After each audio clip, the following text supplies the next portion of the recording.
ఇవాళ ఏకాదశి వ్రత మహాత్మ్యమును గురించి 4 మాటలు. మనకి నోము వ్రతము అని 2 మాటలు కొంచెం జాగ్రత్తగా పరిశీలనం చేయవలసి ఉంటుంది.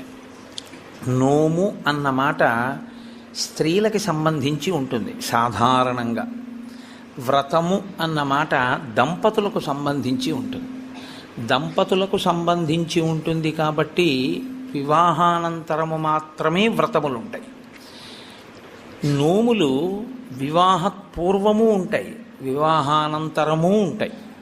వివాహపూర్వము నోము చేసుకునే ముందు దాని ఫలసిద్ధికి చేయవలసినది ఏది అంటే ఆడపిల్ల తల్లిదండ్రులకు నమస్కరించి తండ్రి గారి అనుమతి తీసుకుని నోము చేయాలి.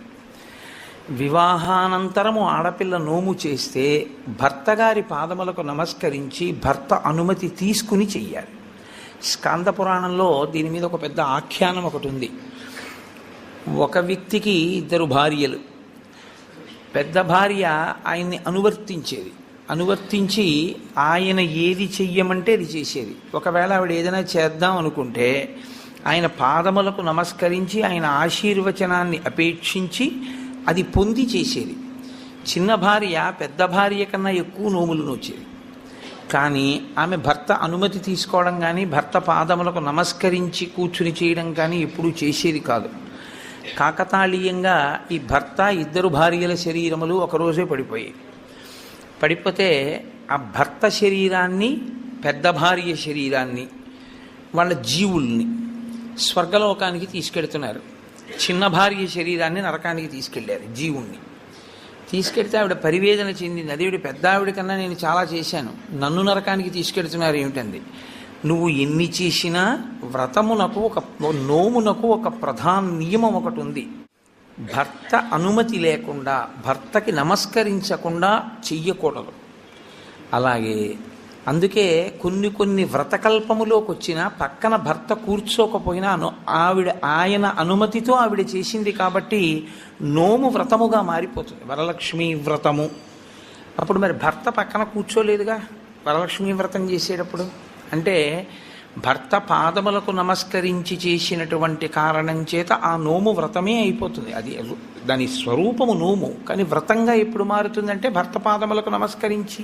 ఎందుకు అలా నియమం పెట్టారు అంటే ఆడదానికి స్వార్థం ఉండదు అని శాస్త్రవాక్కు.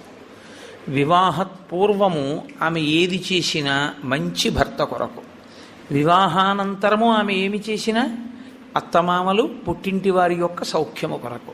మరి నీ సౌఖ్యము? నాకు వేరు సౌఖ్యం లేదు, వాళ్ళందరూ సుఖంగా ఉండడమే నా సుఖం అంటుంది. అందుకే ఆడదాని పేరు మీద నెలకి 3 వానలలో 1 వాన. అంత గొప్పది పతివ్రతా ధర్మం. అనసూయమ్మ యొక్క గొప్పతనం అంతా పాతివ్రత్యమే. అటువంటి నోములు కొన్ని, వ్రతములు కొన్ని. వ్రతములు అనేకమైనటువంటి వ్రతములు. మీరు ఆ సిద్ధి విఘ్నేశ్వర వ్రతం దగ్గర నుంచి వరలక్ష్మీ వ్రతం, ఋషి పంచమీ వ్రతం, పౌష్య వ్రతం, ఎన్ని వ్రతాలు ఉంటాయో. ఇన్ని వ్రతాలు చేసేది దీని కొరకు అంటే 1 కామ్యసిద్ధి, 2 చిత్తశుద్ధి. ఏ కోరిక లేకపోతే చిత్తశుద్ధి కొరకు చేసినట్టు, ఏదైనా కోరికతో చేస్తే కామ్యంతో చేసినట్టు. రెండిటినీ అనుగ్రహించగలిగి ఉంటాయి.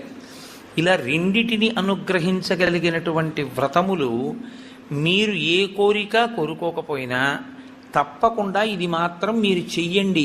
చెయ్యడం చేత మీరు ప్రత్యేకంగా కోరకపోయినా మీ మనసులో ఏది ఉంటుందో అది తీరుతుంది అని చెప్తాయి శాస్త్రాలు. నేను మీకు ఒక ఉదాహరణ చెప్పాలంటే వరలక్ష్మీ వ్రతాన్ని ప్రత్యేకమైన కోరికతో ఎవరు చెయ్యరు. వరలక్ష్మీ వ్రతం చేసేస్తారంతే. ఎందుకు వరలక్ష్మీ వ్రతం చేసేస్తారు అంటే దానికి ఒకటే ఫలితం: భర్త దీర్ఘాయుష్మంతుడవడం, పిల్లలు సుఖంగా ఉండడం. ఈ 2 ప్రత్యేకంగా కోరి వ్రతం ఏ ఆడది చెయ్యదు. ప్రతి ఆడదానికి ఉండే కోరిక ఈ 2.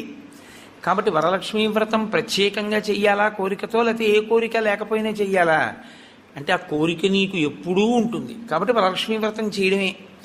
కానీ వ్రతములలో కన్నిటికీ విలక్షణమైనటువంటి వ్రతం ఏకాదశి వ్రతము ఒక్కటే. ఏకాదశి వ్రతం బ్రహ్మచారి చెయ్యాలి, గృహస్థు చెయ్యాలి, వానప్రస్థు చెయ్యాలి, సన్యాసి చెయ్యాలి. నలుగురు చేస్తారు. పైగా మీకు తిథుల యొక్క నిర్ణయం చేత నైమిత్తికములు అని పిలుస్తారు. తిథులు అన్ని సంప్రదాయముల వాళ్ళు ఆ తిథులు చేయరు. సుబ్రహ్మణ్య షష్ఠి వచ్చిందనుకోండి, వైష్ణవులు చెయ్యాలి అని నియమం ఏం లేదు. అలాగే మహాశివరాత్రి వచ్చిందనుకోండి, వైష్ణవులు చెయ్యాలి అని నియమం ఏం లేదు. ఒక్కొక్కసారి హయగ్రీవ జయంతి అని వచ్చిందనుకోండి, స్మార్తులందరూ చెయ్యాలి అని నియమం ఏం లేదు. విశ్వక్సేన జయంతి అని వచ్చిందనుకోండి, అందరూ స్మార్తులు చెయ్యరు. విఘ్నేశ్వర చతుర్థి వచ్చిందనుకోండి, శాక్తేయులు కానీ వైష్ణవులు కానీ చెయ్యాలి అని పట్టుదలతో చేయడం కనపడదు. కానీ ఏకాదశి వ్రతం మాత్రం అన్ని సంప్రదాయముల వాళ్ళు చెయ్యాలి. అన్ని సంప్రదాయముల వాళ్ళు చెయ్యాలి, అన్ని ఆశ్రమముల వాళ్ళు చెయ్యాలి. అంత గొప్ప వ్రతం ఏదైనా ఉంటే అది ఏకాదశి వ్రతం ఒకటే. ఆ ఏకాదశి ప్రతి నెలలోనూ శుక్లపక్షంలో ఒక ఏకాదశి వస్తుంది, కృష్ణపక్షంలో ఒక ఏకాదశి వస్తుంది. కాబట్టి 12 నెలలలో 12 × 2 24 ఏకాదశులు వస్తాయి. ఈ 24 ఏకాదశుల్లో ఏ ఏకాదశి నాడు వ్రతం చెయ్యాలి అంటే 24 ఏకాదశులు వ్రతం చెయ్యాలి. ఒకవేళ 24 ఏకాదశులు కాకుండా అధిక మాసం వస్తే, అధిక మాసంలోని శుక్లపక్ష కృష్ణపక్షాల్లో వచ్చేటటువంటి ఏకాదశి తిథుల యందు కూడా వ్రతం చెయ్యాలి. కాబట్టి ఏకాదశి తిథి నాడు చేయవలసినటువంటి వ్రతానికి మాత్రం ఎక్కడా శాస్త్రములలో ఏ ఆశ్రమము వారికి మినహాయింపు లేదు, అందరూ చేయవలసిందే. ఒక్కొక్క ఏకాదశిని ఒక్కొక్క పేరుతో పిలుస్తారు. ఉదాహరణకి పుత్రైకేకాదశి అని ఒక ఏకాదశి 24 ఏకాదశుల్లో. కానీ మనకి ప్రత్యేకించి ఈ పుష్యమాసంలో వచ్చేటటువంటి ఏకాదశి ముక్కోటి ఏకాదశి అని పిలుస్తారు. ముక్కోటి ఏకాదశి అని పిలిస్తే దాని వెనక రహస్యం ఏమిటి అసలు?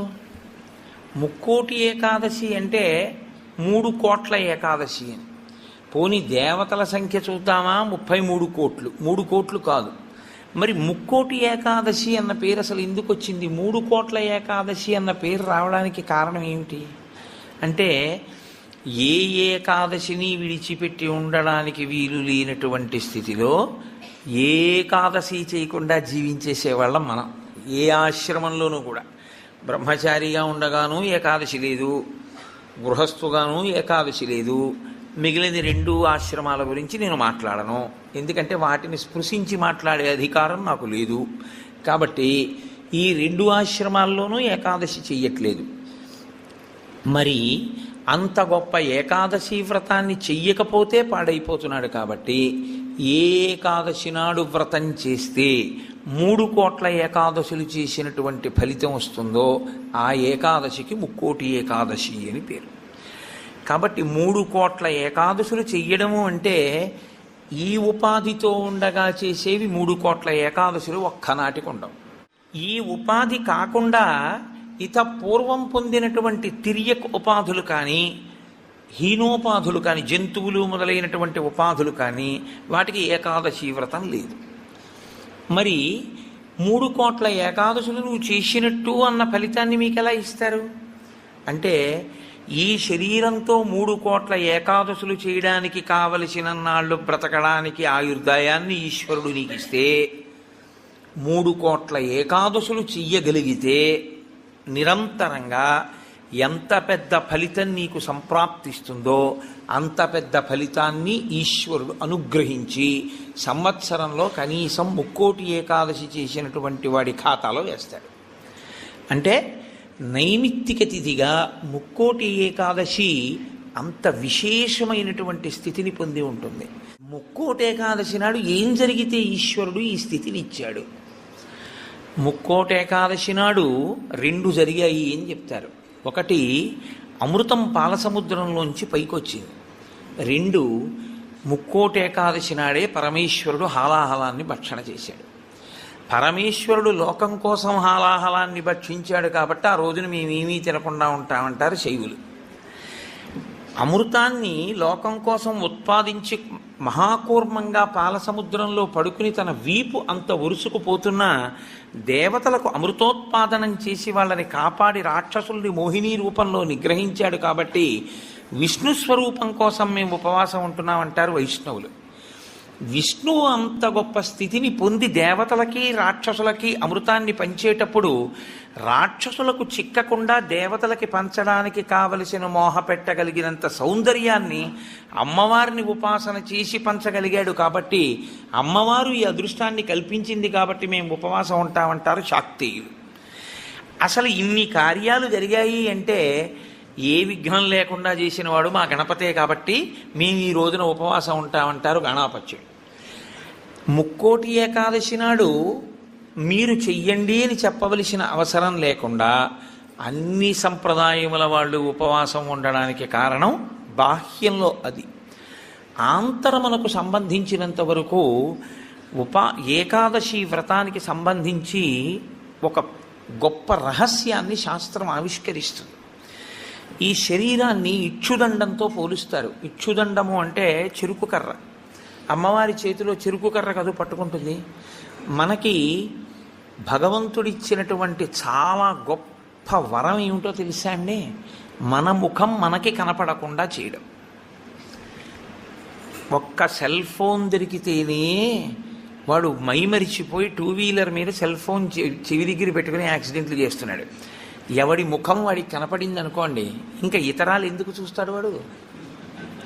వాడి ముఖం వాడు చూసుకుంటూ కూర్చుంటాడు. అద్దం దొరికింది అనుకోండి, ఎందుకంత సంతోషం? ఎవడికి వాడంత అందగాడు వాడికి లేడు. ఆ అద్దం చూసుకుంటూ మురిసిపోతుంటాడు పసిపిల్లల దగ్గర నుంచి. తన స్వరూపము, స్వ అన్న మాట వాడడం కూడా మంచిది కాదు. ఎందుకంటే శంకరాచార్యులు వారు స్వరూప అన్న మాటని వేరొక చోట వాడతారు. స్వరూపానుసంధానం భక్తిరుత్యభిధీయతే అంటారు. అందుకని తన రూపాన్ని తాను చూసుకుని మురిసిపోవడానికి ఉపకరణము దర్పణము, అద్దము.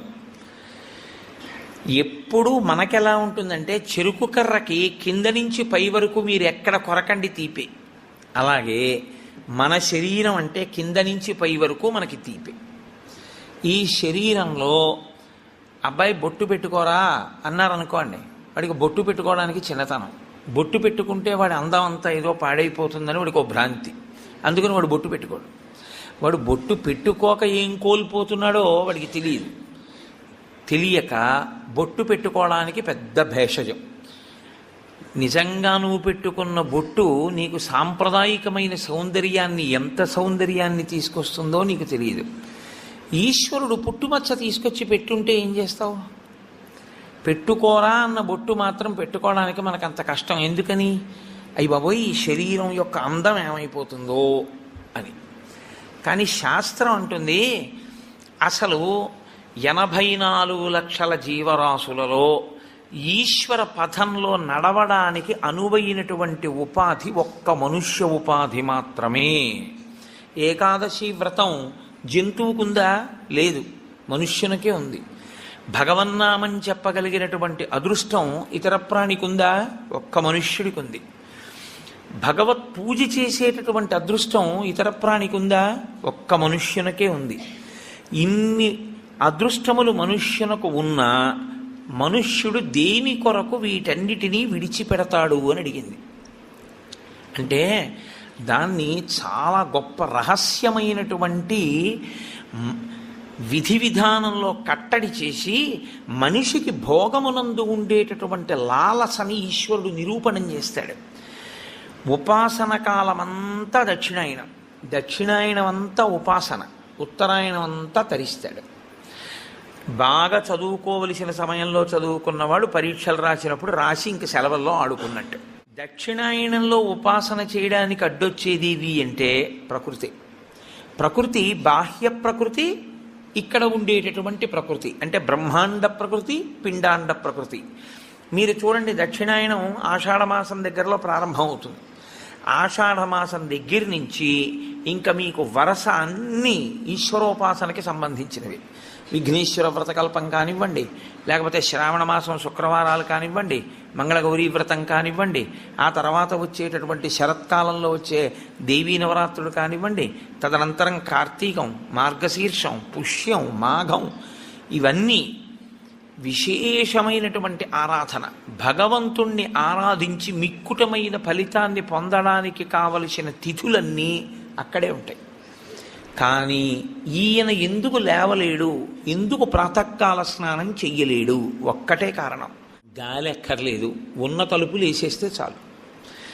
కొత్తగా ఏసీ అక్కర్లేదు, ఓ పల్చటి దుప్పటి మీద పడేసుకుంటే చాలు, చక్కగా నిద్ర పట్టేస్తుంది. తెల్లవారకట్ట లేవలేడు, సంధ్యావందనం చేయలేడు, కార్తీక సోమవారం నువ్వేమీ చేయక్కర్లేదు, స్నానం చేయలేడు, దేవాలయానికి వెళ్ళలేడు, ఉపవాసం ఉండలేడు. ఎందువల్ల ఉండలేడు అంటే బయట ప్రకృతి దీన్ని సుఖపెట్టడానికి అనువైన రీతిలో ఉంటుంది ఆ కాలం అంతా. ఉండడంలో ఏమవుతుందంటే సుఖలాలసకి అలవాటు పడి దీన్ని కష్టపెట్టడానికి ఇష్టపడడం. కానీ శాస్త్రం అంటుంది నీకు బెల్లం కావాలి, పంచదార కావాలి, చెరుకు కర్ర ఉంటే వస్తాయి, మంచిదే. కానీ చెరుకు కర్ర ఒక్కటి అక్కడ పెట్టి నువ్వు బెల్లంగా మారు అంటే మారుతుందా? మారదు. నువ్వు పంచదారగా మారుతుందా? మారదు. కానీ బెల్లం కానీ పంచదార కానీ కావాలి అనుకున్నవాడు చెరుకు కర్రని మరలో పెట్టి తిప్పవలసి ఉంటుంది, తప్పదు. చెరుకు కర్రని మరలో పెట్టి తిప్పితే చెరుకు కర్ర పిప్పి అయిపోతుంది. ఈ మొదల నుంచి ఆ చివరి వరకు పిప్పి చేస్తూ ఇట్నుంచటు తిప్పేస్తే చెరుకు కర్ర అంతా పిప్పి అయిపోయిన తర్వాత అందులో ఉన్న తీయటి రసమంతా కారిపోతుంది. ఇప్పుడు అలా కారిపోయిన రసం ఏదుందో అదే బెల్లం అవుతుంది, అదే పంచదార అవుతుంది, పంచామృతాల్లో ఒకటవుతుంది. ఈశ్వరుడికి నివేదన చేసే పదార్థంలో పంచదార వేసి ఉండకూడదు, బెల్లం వేసి ఉండాలి. కాబట్టి నివేదనకి బెల్లం అవుతుంది, పంచామృతాల్లో అభిషేకానికి పంచదార అవుతుంది. ఈ రెండుగా మారేది ఆ చెరుకు కర్రలోంచి. కానీ చెరుకు కర్ర నలగనంత కాలం పంచదార బెల్లం రావు. చెరుకు కర్రే కారణమైనా నేను నలగను అని చెరుకు కర్ర అందనుకోండి, పంచదార బెల్లం రాదు. ఏకాదశి వ్రతం చెయ్యను అన్నాడు అనుకోండి, మనుష్య జన్మ యొక్క సార్థకత రాదు. కాబట్టి ఏకాదశి వ్రతం ఎవరి కొరకు వారి కొరకే. ఈ వ్రతం మాత్రం నా భార్య కొరకు నా పిల్లల కొరకు కాదు. నా భార్య చేస్తే నా కొరకు దాని బిడ్డల కొరకు కాదు, నేను చేస్తే నా కొరకు, నా భార్య చేస్తే తన కొరకు, నా పిల్లలు చేస్తే వారి కొరకు. ఇది ఎవరు చేస్తారో కేవలం వారి కొరకే. ఏ చెరుకు కర్ర నలిగిందో అది పంచదార బెల్లంగా మారుతుంది. ఆ చెరుకు కర్ర నలిగింది కదండి నేను నలగాల అని నిలబడిన చెరుకు కర్ర పంచదార బెల్లంగా మారలేదు.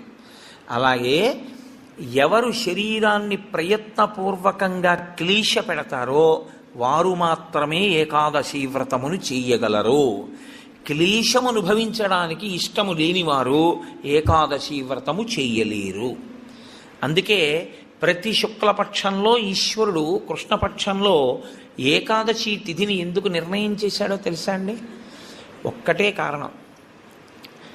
మనకి ఏకాదశి అన్న మాటకి 11 అని అర్థం. ఏకాదశి 11 అయితే క్లేశ పెట్టడము అన్న మాటకున్న అర్థం ఏమిటంటే మీరు ఏమీ చెయ్యొద్దు, ఇలాగే కూర్చోండి, ఒక్క 4 గంటలు లేవద్దు, ఇలా కూర్చోండి అన్నాను అనుకోండి, ఇది పెద్ద కష్టమే ఉందండి అనిపిస్తుంది ముందు.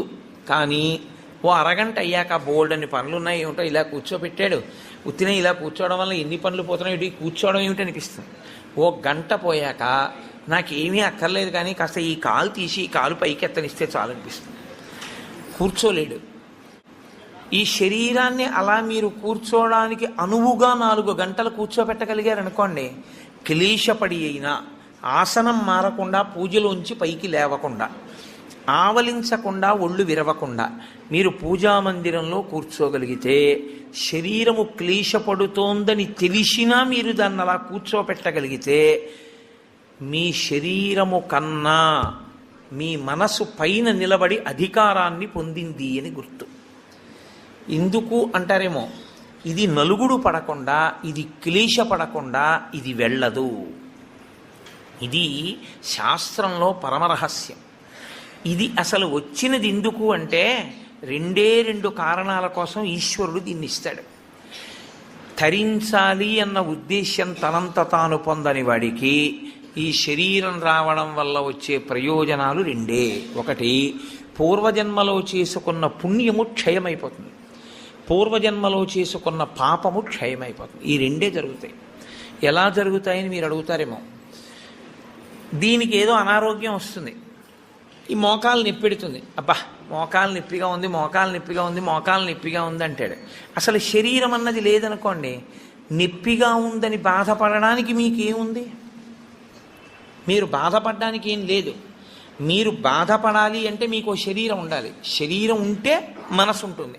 అప్పుడు మనసు ఎప్పుడు బాధపడుతుంది? నా కూతురు ఏదో బాధపడితే నా మనసు బాధపడుతుంటుంది. నేను చేసుకున్న పాపపుణ్యాలు పోవాలి అంటే ఈ శరీరంతోనే నేను పోగొట్టుకోవాలి. నేను అలా ఓ భవనాన్ని చూపించి ఇది నాదే, ఇది నాదే, ఇది నాదే అంటున్నాను అనుకోండి, నా పుణ్యం పోతూ ఉంటుంది. ఎందుకంటే మీరు ఎంత పొంది ఉన్నారో అంత వలన ఈశ్వరుడు అంత పుణ్యాన్ని క్షయం చేస్తాడు. నీకు ఇంత పుణ్యం చేశావు, అది పోతే ఇదిగో ఇంత నీకుంది అన్న అధికారం ఇస్తాను. ఇన్ని మాటలు నాదేని నువ్వు అనొచ్చు. ఇంత పుణ్యం నీకు పోతే ఇంత సుఖాన్ని నువ్వు అనుభవించవచ్చు. అందరూ ఒకడు కష్టపడి నడిచెడుతున్నాడు, అంతకన్నా ఒకడు సైకిల్ మీద ఎడుతున్నాడు, అంతకన్నా తేలిగ్గా ఒకడు స్కూటర్ మీద ఎడుతున్నాడు, అంతకన్నా తేలిగ్గా ఒకడు కారు మీద ఎడుతున్నాడు, ఇంకా తేలిగ్గా ఒకడు కబుర్లు చెప్పుకుంటూ రైల్లో వెడుతున్నాడు ఏసీలో, ఇంకా తేలిగ్గా గంటలో ఒకడు విమానంలో వెడుతున్నాడు. భోగమునందు స్థాయి మార్పులో ఈశ్వరుడు పుణ్యాన్ని క్షయం చేసేస్తాడు. అంటే నీవు అందులో ఎంత కష్టపడవలసి ఉంటుందో అంత కష్టాన్ని దాటేస్తావు.